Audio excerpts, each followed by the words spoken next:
Allahu Akbar, Allahu Akbar.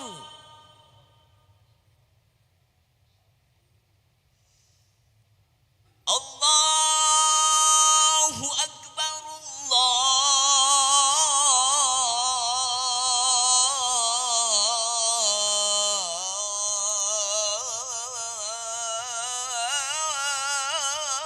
Allahu Akbar.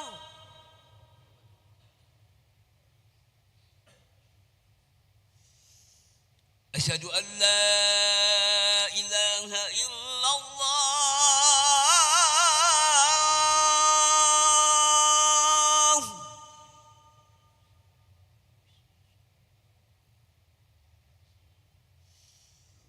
أشهد أن لا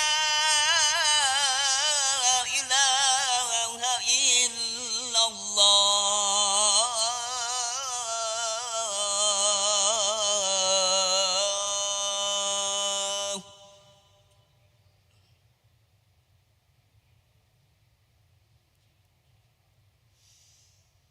أشهد أن محمدا رسول الله.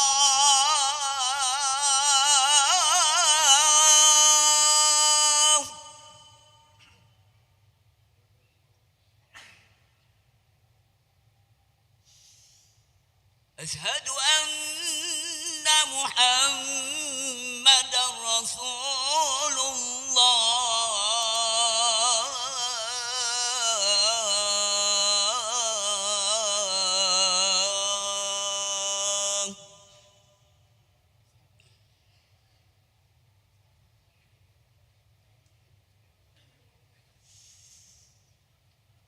حي على الصلاة.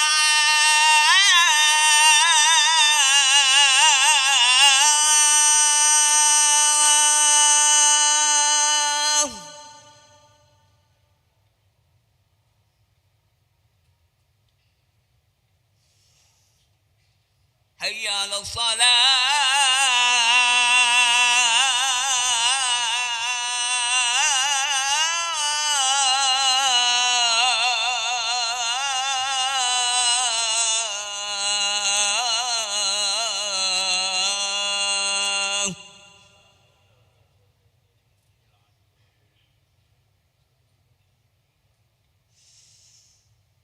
حي على الفلاح.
Allahu Akbar, Allahu Akbar.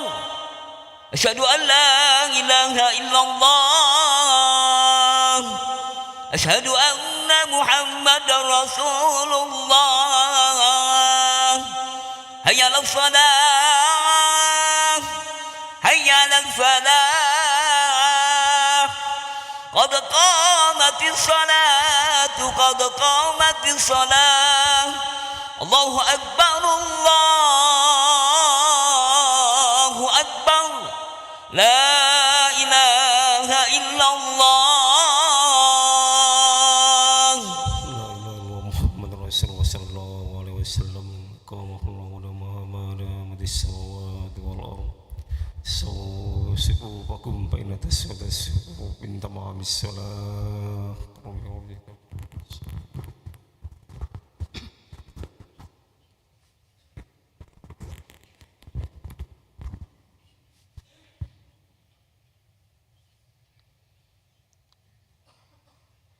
Allahu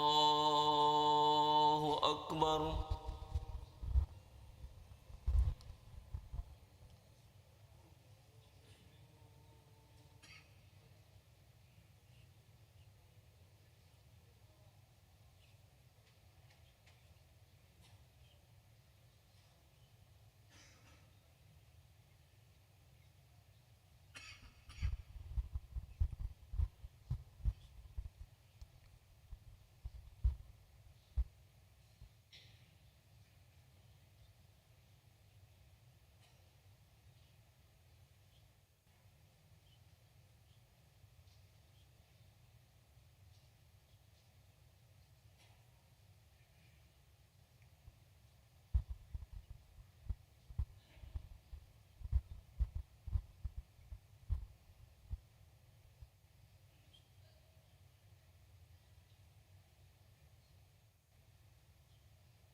Allahu Akbar.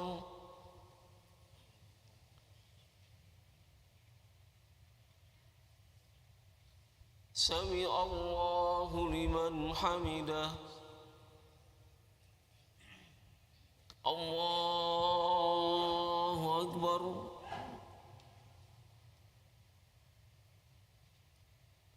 Allahu Akbar.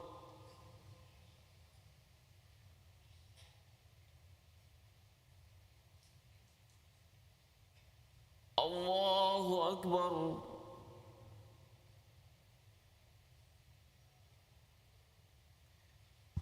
Allahu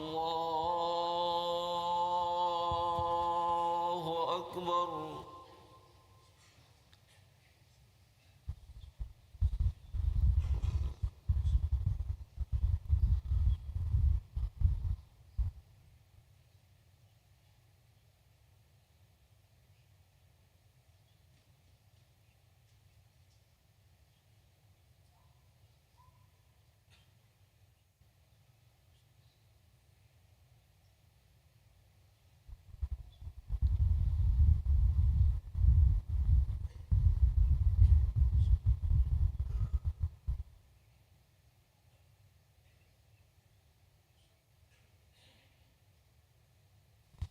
Allahu Akbar.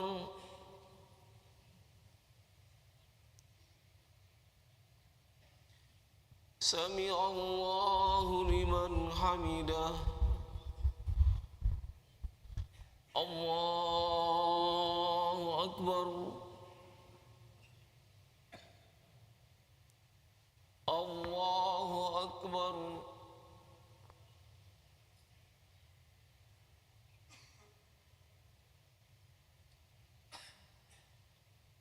Allahu Akbar.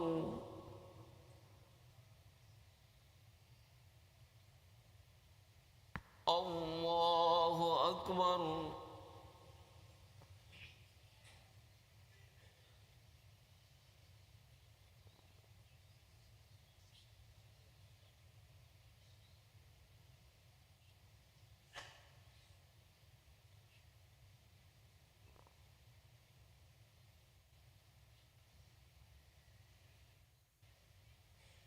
Allah أكبر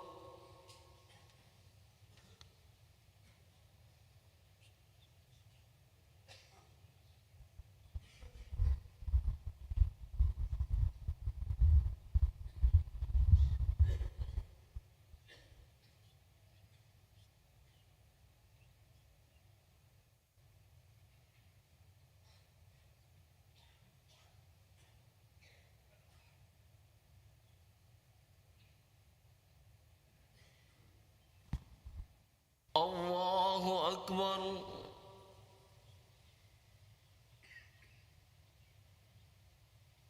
سمع الله لمن حمده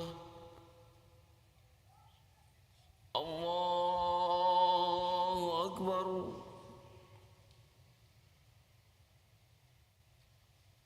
الله أكبر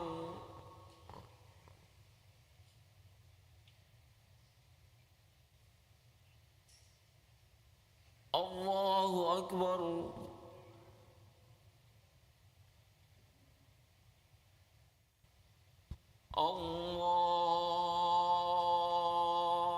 الله أكبر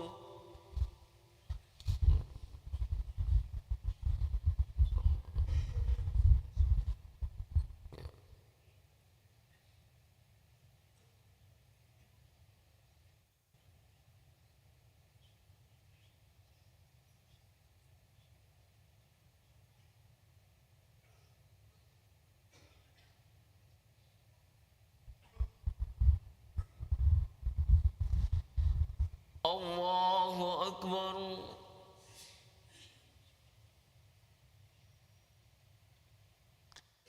سمع الله لمن حمده الله أكبر الله أكبر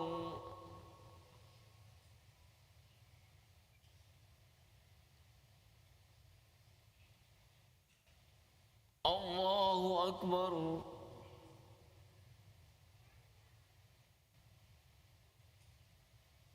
الله أكبر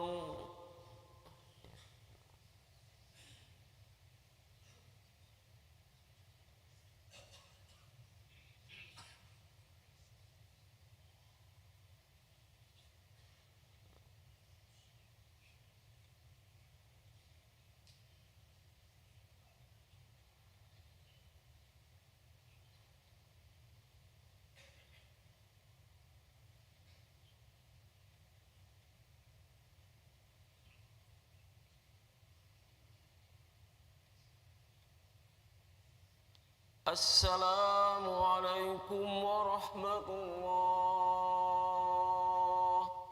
السلام عليكم ورحمة الله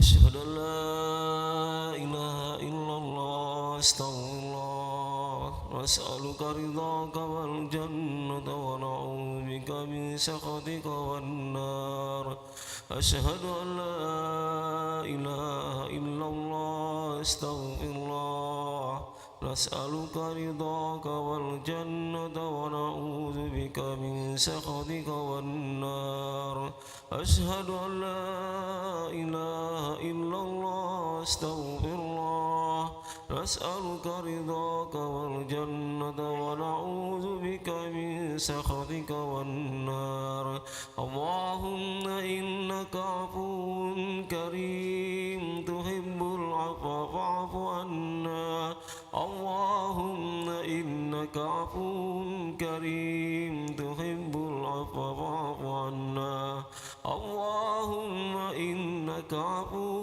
كريم تحب العفو فاعف عنا يا كريم إلهي يا ربي يا ربنا يا معبود سبحان الله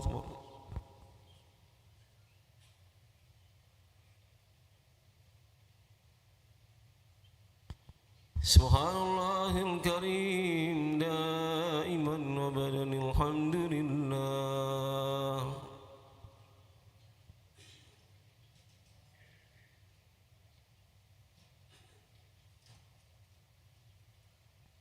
الحمد لله رب العالمين على كل حال وفي كل حال وبنعمة.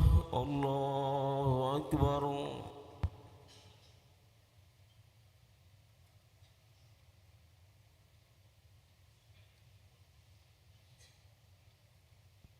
الله أكبر كبيرا والحمد لله كثيرا وسبحان الله بكرة وأصيلا. لا إله إلا الله وحده لا شريك له، له الملك وله الحمد يحيي ويميت وهو على كل شيء قدير. ولا حول ولا قوة إلا بالله العلي العظيم. أعوذ بالله من الشيطان الرجيم. بسم الله الرحمن الرحيم. الحمد لله رب العالمين حمد الشاكرين حمد الناعمين حمدا يحيي نعمه ويكافئ مزيدا. يا ربنا ولك الحمد كما ينبغي لجلالك الكريم وعظيم سلطانك. اللهم صل وسلم وكرم وبارك على حبيبنا ومولانا محمد وعلى آله وأزواجه وذرياته وأصحابه أجمعين. اللهم اغفر لنا ذنوبنا ولوالدينا وارحمهم كما ربونا صغارا، ولجميع المسلمين والمسلمات والمؤمنين والمؤمنات الأحياء منهم والأموات برحمتك يا أرحم الراحمين. اللهم إنا على ذكرك وشكرك وحسن عبادتك. اللهم اجعلنا وأهلنا وأولادنا وذريتنا من أهل الخير ومن أهل العلم والتقوى والاستقامة ومن أهل القرآن الكريم. اللهم يا بارك الفرقان ومنزل القرآن بالحكمة والبيان، بارك اللهم لنا في شهر رمضان، بارك اللهم لنا في شهر رمضان، بارك اللهم لنا في شهر رمضان. ربنا ظلمنا أنفسنا وإن لم تغفر لنا وترحمنا لنكونن من الخاسرين. ربنا هب لنا من أزواجنا وذرياتنا قرة أعين واجعلنا للمتقين إماما. ربنا آتنا في الدنيا حسنة وفي الآخرة حسنة وقنا عذاب النار. وصلى الله على سيدنا محمد وعلى آله وصحبه أجمعين. سبحان ربك رب العزة عما يصفون وسلام على المرسلين والحمد لله رب العالمين. تقبل الله منكم.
Bismillahirrahmanirrahim. Assalamualaikum warahmatullahi wabarakatuh.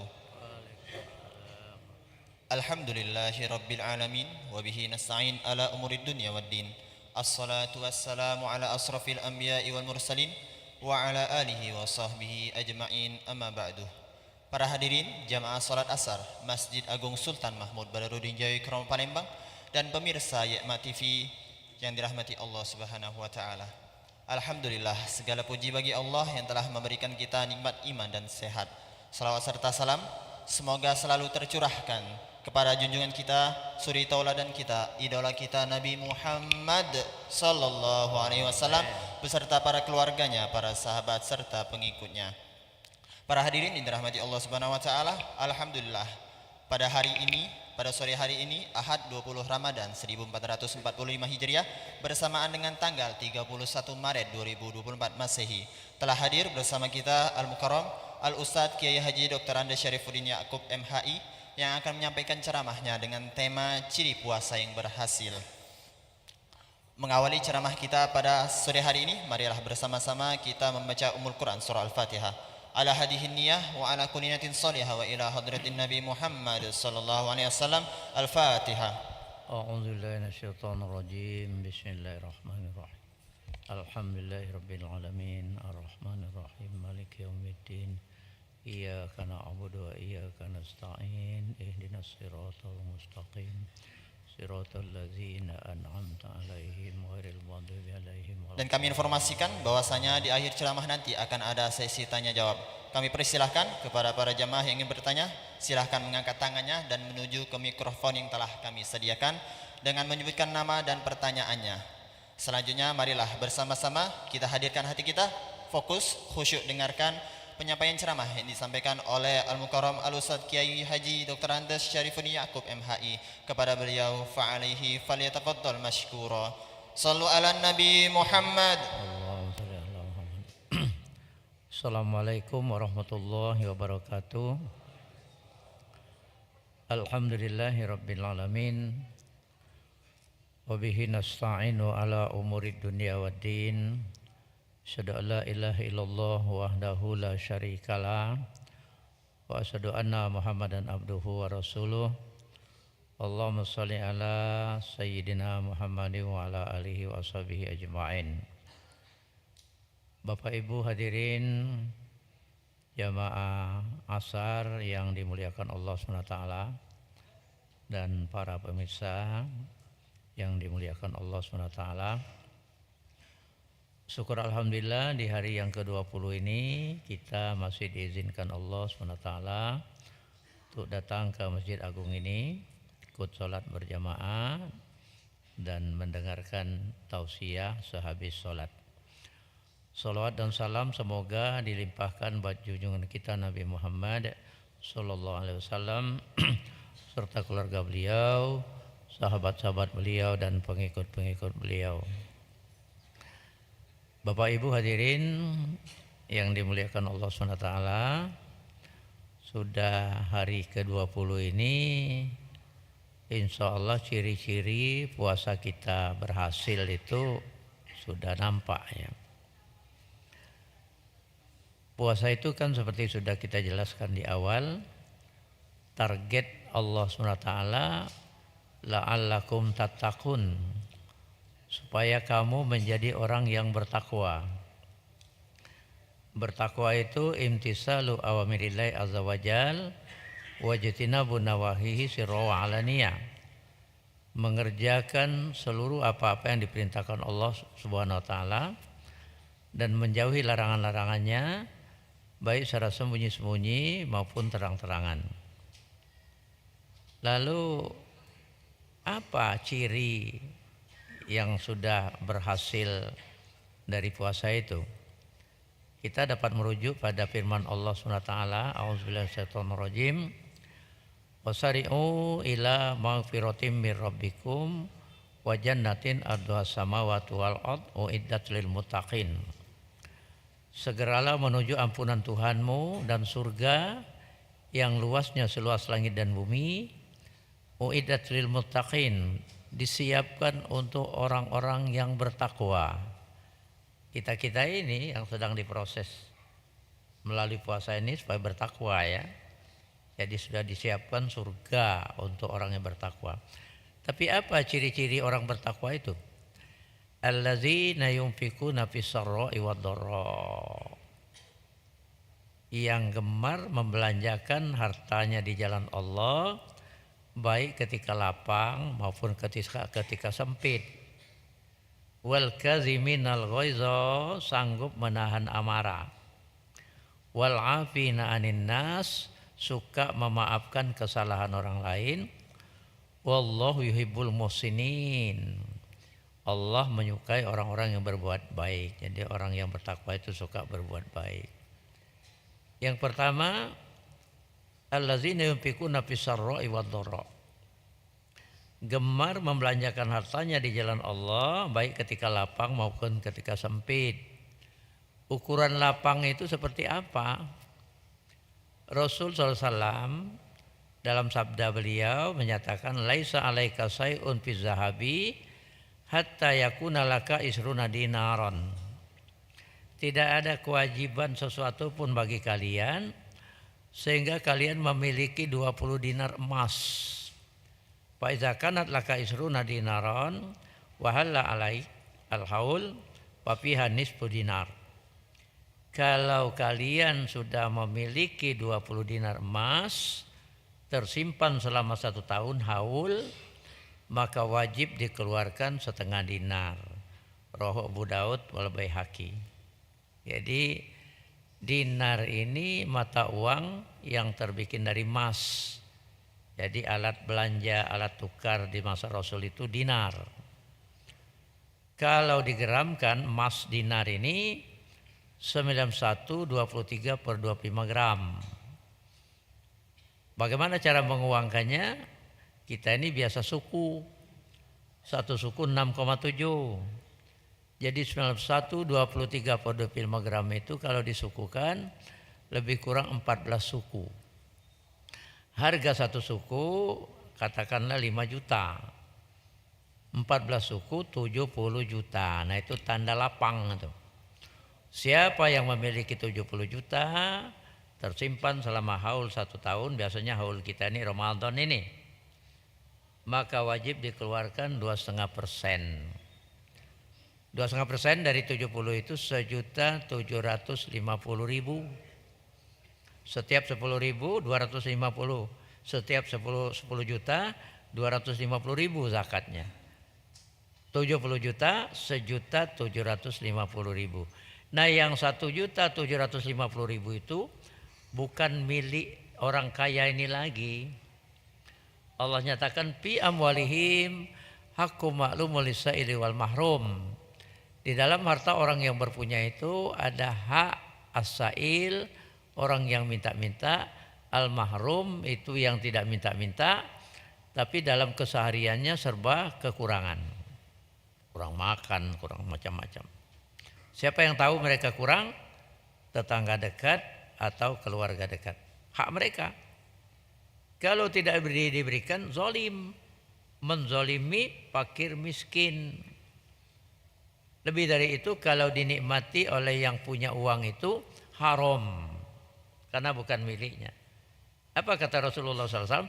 Man akala luqmatal haram la yaqbalullah ibadatihi arba'ina lailan. Siapa yang makan sesuap saja makanan yang haram, Allah tidak menerima ibadahnya 40 malam. Sia-sia puasanya, sia-sia sholat tarawihnya. Karena tidak mengeluarkan zakat. Bakhil itu namanya.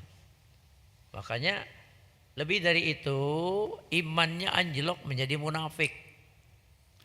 Surah At-Taubah 75, 76, 77 itu wa minhum man ahadallaha la in atana min fadlihi lanasaddaqana wa lanakunanna minas sholihin. Ada orang-orang yang berjanji kalau kami dianugerahi rezeki yang banyak, yang berlimpah, kami mau berzakat dan kami mau jadi orang yang soleh. Falamma atahum min fadlihi bakhilu bihi wa tawallaw wa hum mu'ridun. Manakala harta yang berlimpah itu dianugerahkan pada mereka, bakhilu bihi, bakhil. Wa tawallaw wa hum mu'ridun, enggan mengeluarkan zakat. Fa aqabahum nifaqa fi qulubihim ila yaumil qiyamah. Kami timpakan munafik ke dalam hati mereka itu sampai berjumpa dengan kami di akhir kiamat. hari akhirat. Jadi hati-hati, bukan uang saja ya. Ada pertanian. Laisa fi maduna khamsati ausukin shadaqah. Bukhari Muslim ini. Jadi tidak memiliki sampai 5 ausak, 5 wasak. Nah, kalau sudah sampai 5 wasak, ada zakatnya itu. 1 wasak itu sudah menjadi ijma ya. 5 wasak itu 300 sok. 1 sok 2,8 kilogram. Jadi kalau dijumlahkan 840 kilogram padi. Itu harus dikeluarkan. Kalau tak ada hujan itu 10%. Kalau dibiayai 5%. Jadi Pak tu haqqahu yauma hasadihi, berikan haknya pada waktu panen. Jadi petani juga kena zakat. Nah, yang punya harta ini kambing juga, kambing itu 40 ekor 1 ekor zakatnya itu. Sapi 30 sampai 39 ekor itu 1 ekor sapi. Onta kalau 5 ekor 1 ekor kambing. Jadi semuanya dituntut untuk berzakat. Nah, ini waktu lapang. Orang yang bertakwa itu yang hasil puasanya sudah optimal, itu gemar membelanjakan hartanya di jalan Allah itu, baik ketika lapang maupun ketika sempit. Nah, ini misalnya ya, si A tersimpan 100 juta, lebih 500 juta di bank itu. Lalu ada temannya minta ambilkan tanah kaplingnya, dia perlu duit mendesak. Ambil 1 kapling saya itu. 2 kapling itu 200 juta saja. Tadi dia punya 500 juta ya. Nah, dibelinya itu. Nah, ketika sampai haul Ramadan ini, tadinya belinya sebulan yang lalu. Uangnya tinggal 300 juta ya. Nah, apa yang dizakati yang 300 juta itu? 500 juta, yang 200 juta dibelikan ke tanah yang bukan untuk pertanian. Tentu 500 juta dikeluarkan. Sebab tanah itu bukan untuk pertanian. Kalau untuk pertanian hasilnya, kalau di ladang ya atau sawah, menghasilkan 5 ausak, 800 berapa tadi?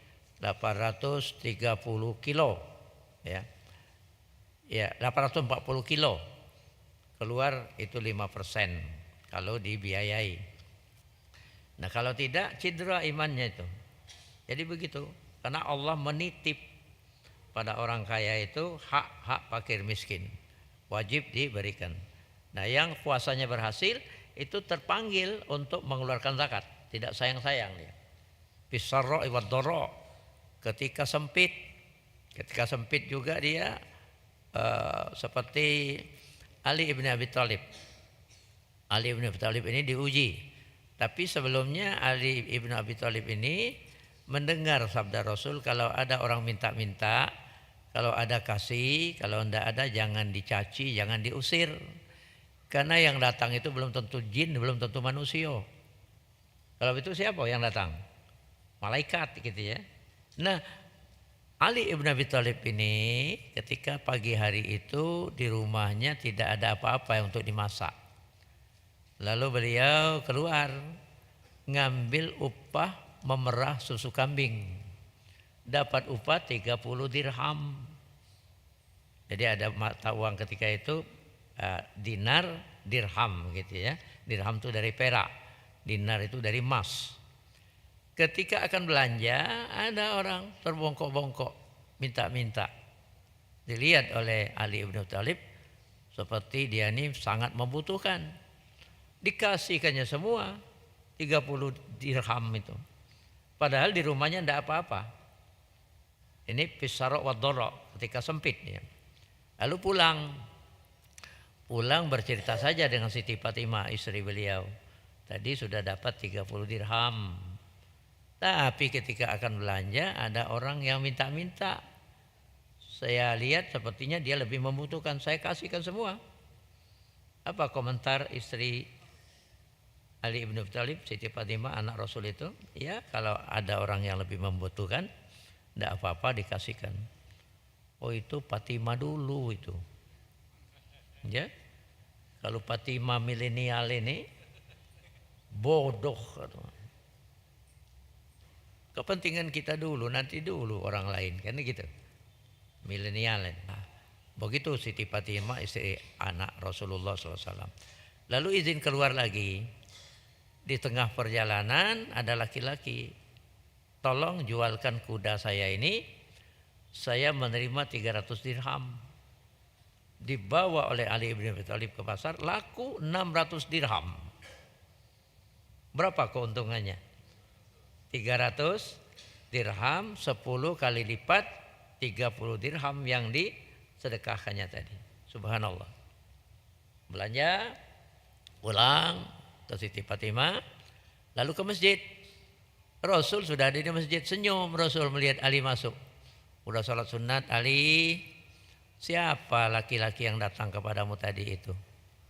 Allah dan Rasulnya, kata Ali bin Abi Thalib. Itu malaikat mengujimu, lulus. Nah itu kan takwa itu. Allazina yunfikuna fis sarra'i wad dharra. Yang gemar membelanjakan hartanya di jalan Allah, baik ketika lapang maupun ketika sempit. Ya. Nah, jadi jangan sayang-sayang.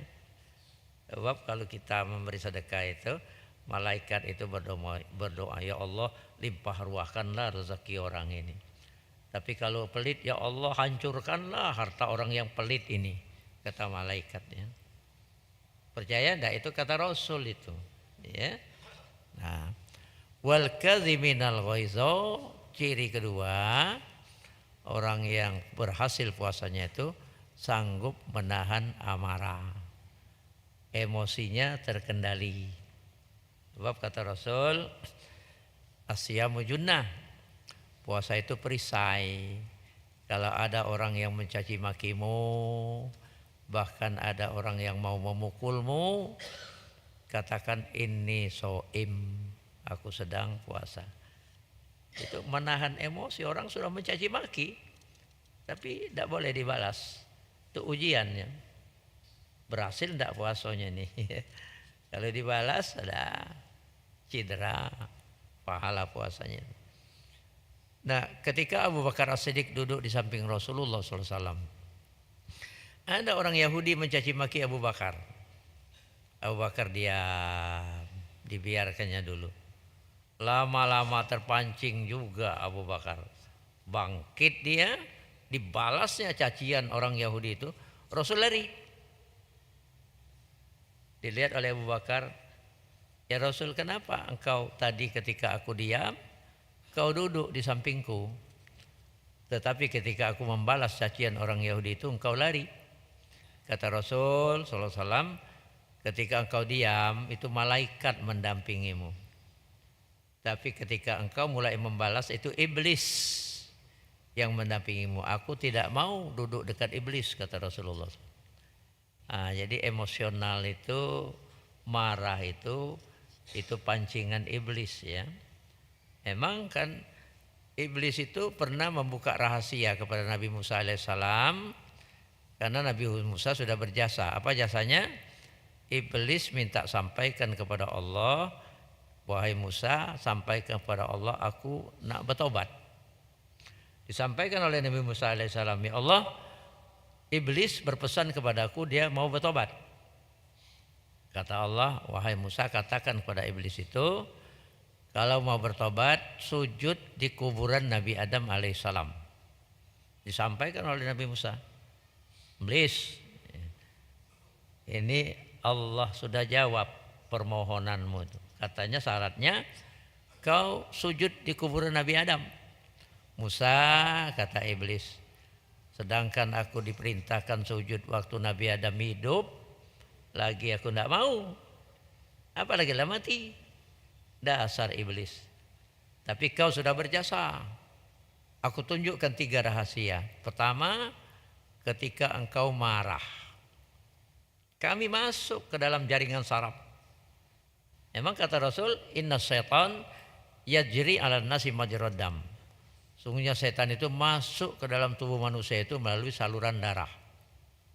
Nah, makanya kalau marah cepat-cepat, kalau sedang berdiri duduk, kata Rasul.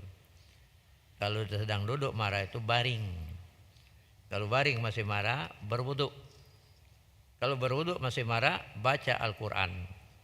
Kalau baca Al-Quran masih marah, memang sudah CS-an setan. Gitu ya. Gitu. Yang kedua, kata iblis rahasianya, kalau kamu berdua-duaan dengan perempuan bukan mahrammu, orang ketiga kami. Oh, jarang gagal. Gagal iblis itu ketika Nabi Yusuf digoda oleh Zulaikha. Ya. Nabi Yusuf tidak terpancing oleh iblis. Sehingga begitu kepergok Nabi Yusuf mau keluar, datang suaminya. Nah, akhirnya diadili ya, ada keluarga dari Zulaikha itu yang pintar, orang pintar, katanya lihat gamisnya. Kalau gamisnya koyak di depan, yang salah itu Nabi Yusuf. Yusuf ketika itu belum disebut Nabi. Kalau gamisnya koyak di belakang, yang salah Zulaikha. Ternyata ketika dilihat gamisnya koyak di belakang. Yusuf mau lari, ditarikkan Zulaikha dari belakang, koyak. Nah, tapi tetaplah, karena yang berkuasa itu penguasa, istri pejabat itu, Yusuf tetap disalahkan, dimasukkan ke penjara. Gitu. Jadi iblis gagal menggoda Nabi Yusuf alaihissalam. Itu Yusuf dulu. Kalau Yusuf milenial, laju itu. Ya, jarang gagal itu. Ya. Nah, ada lagi cerita dari Rasulullah SAW ini. Itu kalau dalam Islam ulama ya, ulama di zaman Bani Israel, Bahres namanya. Itu orang semua hormat. Kalau orang sakit ditatapnya saja atau dijampinya dikit sembuh. Hormat orang-orang. Nah, begini ini iblis benci. Lalu mereka rapat, dipimpin oleh pemimpin rapatnya, siapa yang bisa melumpuhkan Bahres ini? Ifrit, aku katanya. Ada kesatuan juga dia itu. Jadi komandan-komandan ini. Lalu bagaimana caranya? Bukan langsung ke Bahres itu, langsung ke anak gadis raja satu-satunya yang cantik, anak tunggal, anak raja. Digilakannya oleh iblis, oleh Ifrit, dan masuk ke dalam jaringan saraf, digilakannya. Tentu sedih raja.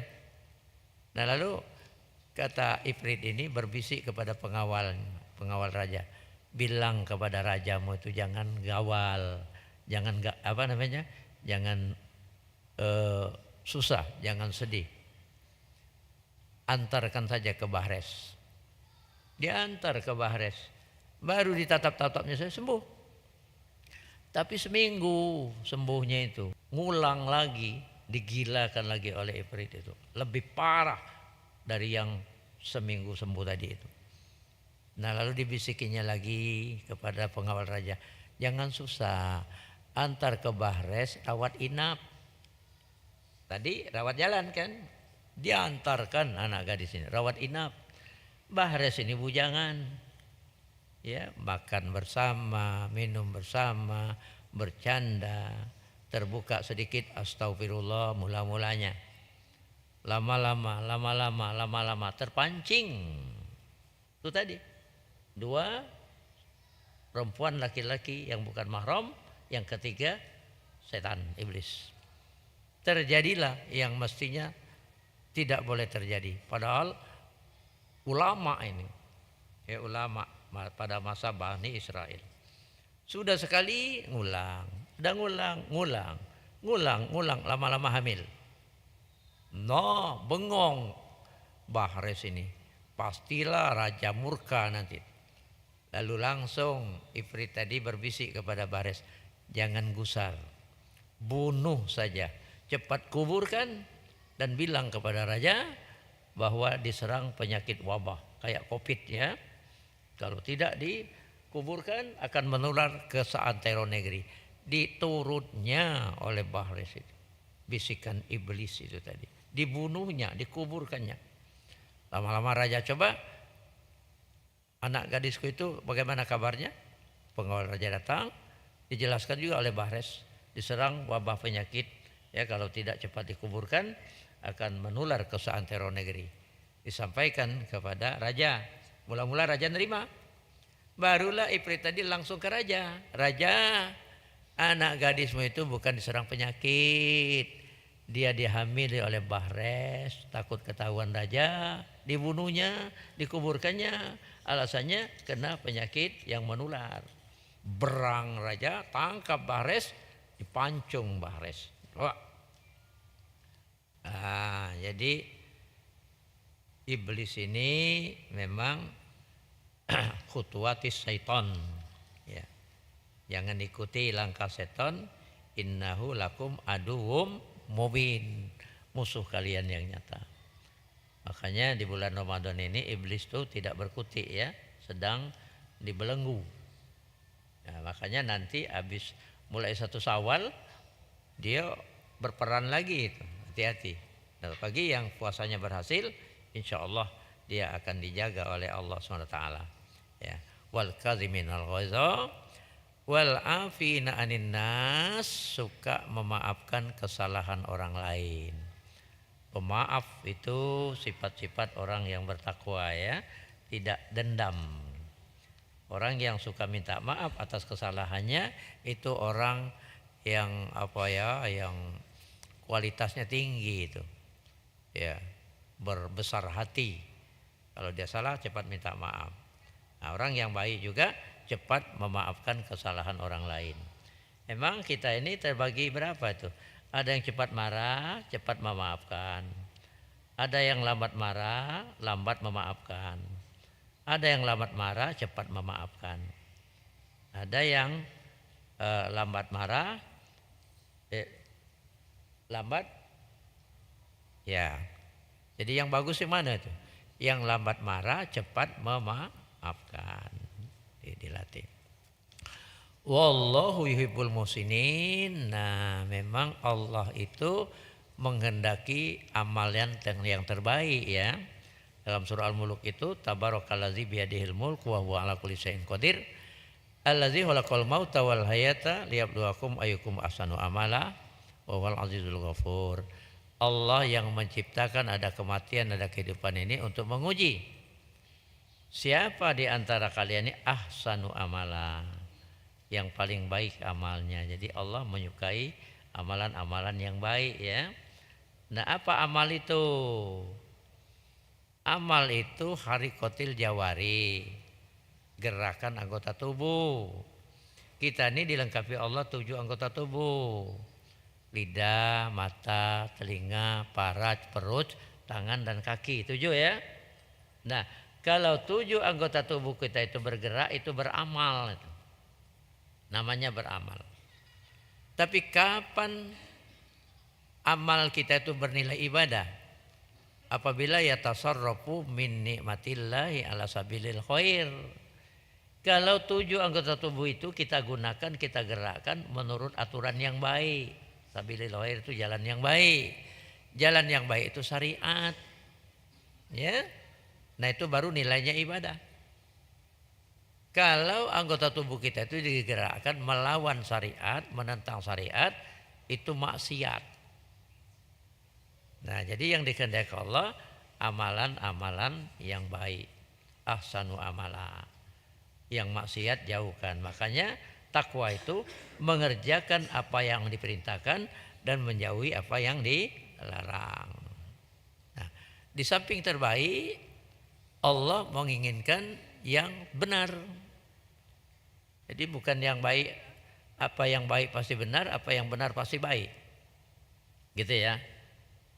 Kul kullu ya'malu ala sakilatihi farabbukum a'lamu biman huwa ahda sabila. Katakan wahai Muhammad, setiap seseorang itu beramal menurut caranya masing-masing. Farabbukum a'lamu biman huwa ahda sabila. Maka Tuhanmu mengetahui siapa yang paling benar jalannya dalam beramal. Jadi yang benar, yang baik dan yang benar. Kalau kita baik tapi tidak benar, tak boleh. Nah, bagaimana supaya benar? Dengan ilmu.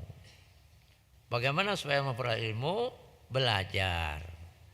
Makanya talabul ilmi faridotun ala kulli muslimin wa muslimatin. Menuntut ilmu itu fardu bagi muslim laki-laki dan perempuan. Makanya Allah hargai menuntut ilmu. Hadir di majelis ilmu ini lebih baik daripada sholat sunat 1000 rakaat. Subhanallah. Ya. Nah, jadi yang tidak mau hadir-hadir ini ya bukan pengaruh iblis di bulan Ramadan ini. Aslinya nian lah memang pemalas. Ya, bukan pengaruh iblis. Nah, makanya dengan amalan-amalan yang terbaik itu Allah suka. Kalau Allah suka, Allah beri rahmat. Ya. Kan kata Rasul, qaribu wasadidu. Suka-sukalah mendekatkan diri pada Allah, wasadidu, berpegang teguhlah dengan keyakinan kalian masing-masing. Kenapa Rasul menasihat sahabat seperti itu? Karena kata Rasul, tidak satu pun kalian ini selamat karena amal dan perbuatan kalian, kecuali rahmat kasih sayang Allah dan karunia-Nya. Engkau juga ya Rasul, aku juga kata Rasul. Jadi rahmat kasih sayang itu dibutuhkan. Caranya dengan melakukan yang terbaik. Nah, mana contoh yang baik? Sholat 4 rakaat qobliyah asar tadi, 4 rakaat itu. 2 rakaat salam, 2 rakaat salam. Padahal tidak muakkad itu. Tapi apa kata Rasulullah SAW? Rahimallahu abdan sholat arba'an qoblal asri. Allah mencurahkan rahmat kasih sayangnya kepada hambanya yang melakukan sholat qobliyah asar 4 rakaat. Itu. Jadi dengan yang sunat-sunat, makanya nanti tanda takwa kita meningkat, kita ibadahnya meningkat. Baik yang fardu maupun yang sunat. Qobliyah, ba'diyah, non rawatib, duha, tahajud itu meningkat itu. Karena termotivasi itu karena belajar, tahu rahasianya. Ya. Apa rahasianya? Kalau sholat malam itu, sholat tahajud itu, siapa yang membaca 100 ayat, dia tidak dikelompokkan pada kelompok hamba Allah yang lalai, yang ghafilin. Siapa yang membaca 200 ayat, dia dikelompokkan pada kelompok hamba Allah yang istiqomah, teguh pendirian. Nah, kalau teguh pendirian apa kata? Innallazina qalu rabbunallah tsumastaqamu tatanazzalu alaihimul malaikatu alla takhafu wa la tahzanu wabshiru bil jannati allati kuntum tu'adun. Jadi orang yang istiqomah itu malaikat menyatakan pada jangan sedih, jangan susah ya, jangan gundah, bersiaplah dengan surga yang disiapkan untuk Anda. Jadi balasannya surga itu. Karena itu termotivasi ya. Salat duha juga begitu. Siapa yang salat duha 2 rakaat, maka dia tidak dikelompokkan pada kelompok hamba Allah yang ghafilin, yang lalai. Kalau 4 rakaat, dia dikelompokkan pada kelompok hamba Allah yang muhsinin, yang baik. Kalau 6 rakaat, qonitin, teguh pendirian. Kalau 8 rakaat, faizin, senantiasa beruntung. Kalau 10 rakaat, pada hari itu dosanya tidak ditulis, terpelihara dari dosa. Kalau 12 rakaat, Allah bangunkan gedung di surga. Nah, jadi dengan belajar tahu rahasianya, tahu hikmahnya, tahu kelebihan-kelebihannya, maka terdorong hati ini untuk melakukannya. Ini saja dulu. Kalau mungkin ada yang mau ditanyakan, silakan. Cik. Baik, alhamdulillah telah kita dengarkan bersama penyampaian ceramah oleh guru kita Al-Mukarram Al-Ustadz Kiai Haji Dr. Andes Syarifuddin Ya'qub MHI dengan tema ciri puasa yang berhasil. Selanjutnya kami persilahkan kepada para jamaah Ikhwan yang ingin bertanya silakan mengangkat tangannya dan menuju ke mikrofon yang telah kami sediakan. Mungkin kami batasi sebanyak 3 pertanyaan.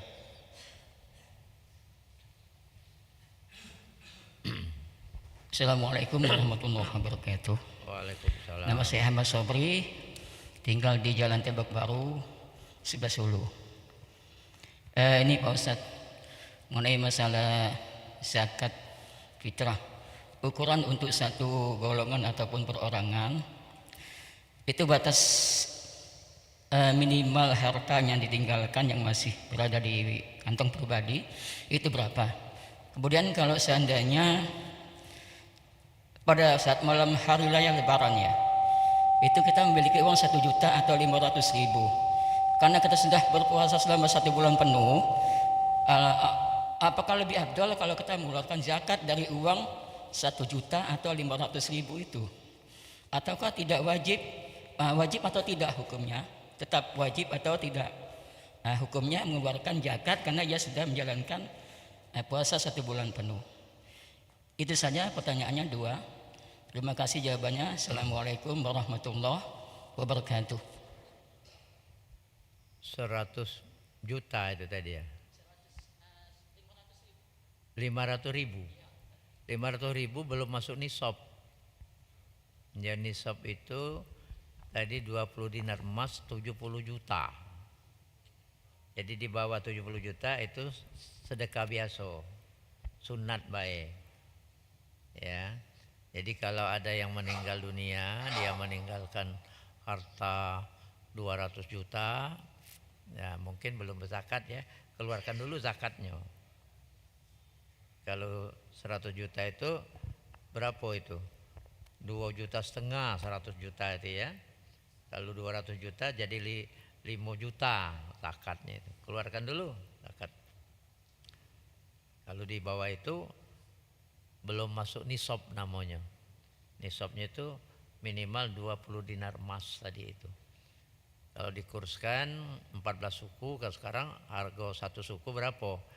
Paling rendah 5 juta jadi 70 juta ya. Kalau 6 juta nambah lagi, nambah 14 juta. Jadi belum kewajiban, sunat saja ya disedekahkan.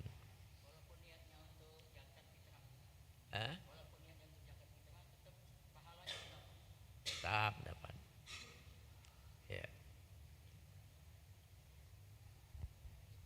Ada lagi? Silakan. Assalamualaikum warahmatullahi wabarakatuh. Waalaikumsalam. Ustaz, masalah ini masalah fidyah Ustaz. Kalau bagaimana caranya memelpa dia? Satu hari berapa sok Ustaz? Fidyah. Fidyah. Ya, Assalamualaikum warahmatullahi wabarakatuh. Fidyah itu wa 'alal ladzina yutiqunahu fidyatun ta'amu miskin. Bagi yang tidak kuasa berpuasa, dia memberi makan orang miskin, namanya fidyah. 1 mud. 1 mud itu 7 ons, 1/4 dari 1 sok ya. Kalau 1 sok itu 2,8 kilo, 2,8 on, 2 kilo 8 on. 1 mud itu 7 ons. Masjid Agung ini sudah diputuskan oleh Majelis Fatwa, 28 on itu digenapkan 3 kilo. Nerimanya beras ya.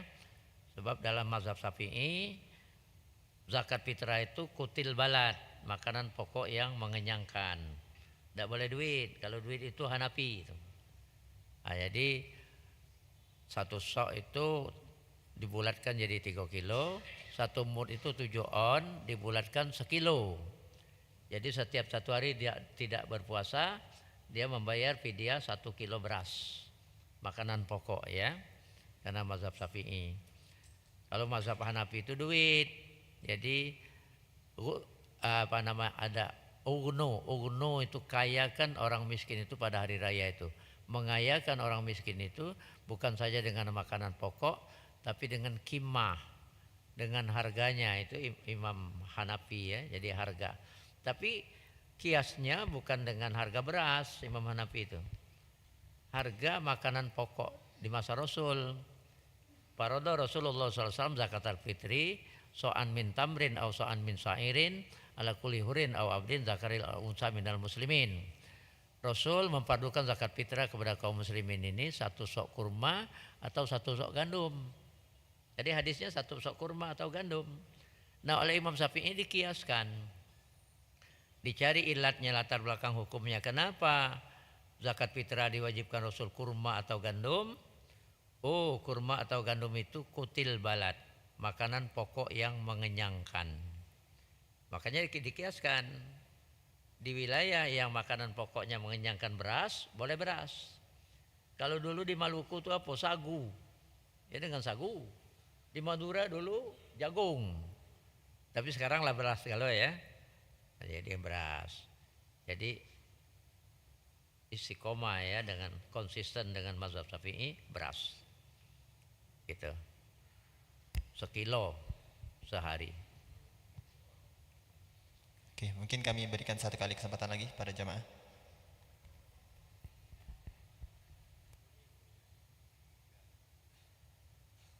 Assalamualaikum warahmatullahi wabarakatuh. Nama saya Nur Ikhwan, Pak Kiai.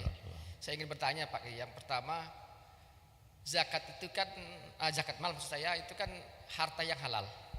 Pak Kiai ya. Harta yang halal yang kita zakatkan kan. Bagaimana kalau zakat kita itu bercampur dengan harta yang tidak halal, subhat. Apakah itu juga dikenakan zakat mal juga yang bercampur tadi? Yeah. Kalau seandainya tidak dikenakan zakat berarti tambah banyaklah orang ini zakat apa hartanya. Itu pertama, Ustaz. Terus yang kedua, misalnya saya ini punya rumah, kemudian punya mobil, punya gaji tiap bulan, tapi tidak cukup 20 dinar emas tadi, Ya. 20 gram emas tadi. Apakah masih terkena juga untuk zakat mal tadi itu? Terus yang ketiga tadi Ustadz Pak Kiai ngomong soal sholat sunnah. Saya terpikir apabila kita dalam waktu yang mepet sampai di Masjid Agung ini sudah mepet, jadi akhirnya saya gabungkan niatnya itu dengan niat 1 sholat tahiyatul masjid, kemudian qobla asar dengan niat syafatul wudu. Apakah ini bisa? Terima kasih Pak Kiai. Yang pertama tadi itu apa pertanyaan pertama? Oh, halal dan haram. Huz min amwalihim shadaqatan tutahhiruhum wa tuzakkihim biha. At-Taubah itu ya. Ambil harta orang yang kaya itu. Huz min amwalihim shadaqah, zakat. Tutahhiruhum wa tuzakkihim biha, untuk membersihkan harta yang tidak halal itu menjadi bersih dan membersihkan hatinya itu dari sifat bakhil. Jadi dibersihkan melalui zakat. Ya. Insyaallah bersih. Karena begitu bunyi ayatnya. Hus min amwalihim shadaqatan tutahhiruhum wa tuzakkihim biha. Di surah At-Taubah itu ya. Jadi situ perintah ambil, tagih zakat itu. Jemput bola. Ya. Di masa Rasul memang Rasul kan mengirim surat kepada Sa'labah, kepada Bani Salim. Karena Rasul tahu mereka itu kambingnya sudah meludak. Dibaca oleh Sa'labah surat Rasul. Coba ke Bani Salim dulu. Ke Bani Salim dulu. Petugas zakat ini dapat kambing banyak, dihadiahi lagi. Mampir ke Sa'labah, bacanya lagi. Akhirnya enggan mengeluarkan zakat Sa'labah. Padahal kayunya Sa'labah itu berkat doa Rasul itu. Ya, saking bahilnya. Lalu turun surah At-Taubah tadi itu. Ya. Nah, penagih zakat lapor, ya Rasul ini zakat dari Bani Salim. Kambing banyak diberi hadiah lagi. Sa'labah enggan. Ya, saya sudah tahu kata Rasul. Baca ke Rasul At-Taubah tadi. Didengar oleh salah seorang keluarga Sa'labah, lari menemui Sa'labah, kau dicap Allah munafik karena tidak mau mengeluarkan zakat. Dibawanya kambing-kambing oleh Sa'labah, ya Rasul ini zakat kambingku. La, kata Rasul, terlambat engkau Sa'labah, ayat sudah turun. Tidak mau Rasul menerima zakat Sa'labah. Ya, rupanya tindakan Rasul itu benar, tidak ditegur Allah ya. Nah, masa sahabat Abu Bakar menjadi khalifah, tidak mau juga Abu Bakar menerima zakat Sa'labah. Apalah artinya harta kekayaan melimpah Kalau karena itu timbul bakhil, tidak mengeluarkan zakat, jatuh keimanannya menjadi munafik. Hati-hati. Nah tadi punya rumah ini kalau yang ditunggu tidak diwajibkan zakat. Tapi kalau berlebih-lebih, ya dapat waris rumah dari wong tua, nah itu tidak ditunggu kan? Itu aset, dihitung harganya itu, dikeluarkan zakatnya. Jadi hati-hati dengan harta ini. Kalau timbul bakhil lalu tidak mengeluarkan zakat. Yang ketiga tadi? Oh sholat, begitu mepet. Kalau sudah iqomah kan, kalau sebelum iqomah baru azan ya, boleh digabung sholat qobliyah dengan tahiyat masjid. Ya, didabelkan niatnya.